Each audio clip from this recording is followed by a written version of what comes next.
Hello there. Flooding is still a major concern on rivers in England, but the number of flood warnings should be falling in the next couple of days as things turn a bit drier. But we're still going to be in cold air through the rest of this week. That means more frost around and the risk of some further snow showers and some icy conditions as well. The weather pattern is dominated by that deep area of low pressure. It's taking the strongest of the winds over towards Scandinavia, but feeding in the cold air across the UK.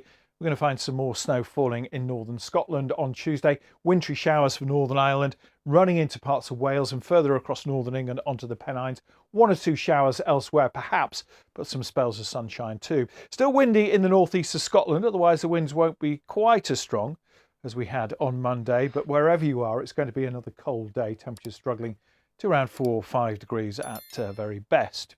Moving quickly into Wednesday, and more snow showers for northern Scotland. Maybe one or two for Northern Ireland, but for large parts of the north of the UK, it's going to be dry and sunny.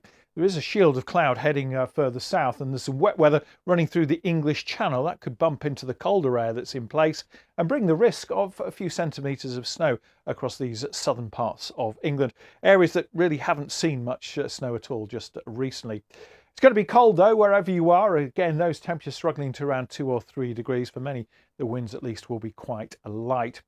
Now, this area of low pressure, bringing the risk of that wetter weather in the far south of England, then moves away overnight.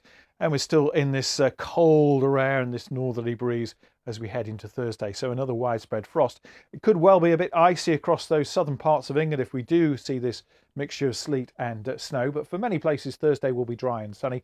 Most of these snow showers will be in the north and the east of Scotland, where the winds are a bit stronger.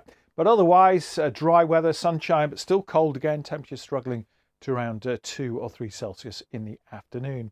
Now, at the end of the week, we may start to see a change, a weather front moving in from the southwest. This one, though, unlike what we had over the weekend, is a weakening weather front. So a lot of the wet weather is going to get drawn out of it. We're going to be left with some patchy rain, drizzle, maybe a bit of sleet and snow over the hills for southwest England, Wales, and into Northern Ireland, pushing in a lot of cloud across the UK. The best of any sunshine after a frosty start will be across Scotland and the northeast of England, where again it is going to be cold. Now, this weather front is weakening because high pressure is building across it, and that high pressure is going to be sitting close by for the outlook as well.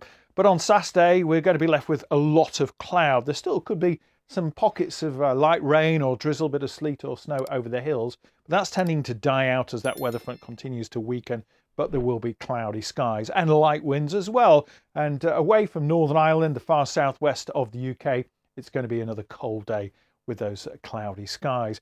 And looking further ahead, high pressure is going to be sitting close by for the outlook. Notice some more isobars in the northwest of the UK, and every now and again the chance of some rain coming in from the Atlantic. But elsewhere, high pressure will be dominant. With those stronger winds, though, in the northwest, this is where we could see some milder air for a while. Closer to the centre of the high, it's still going to be cold, particularly if it stays grey and misty with some patchy fog for the outlook. That's it from me. Goodbye.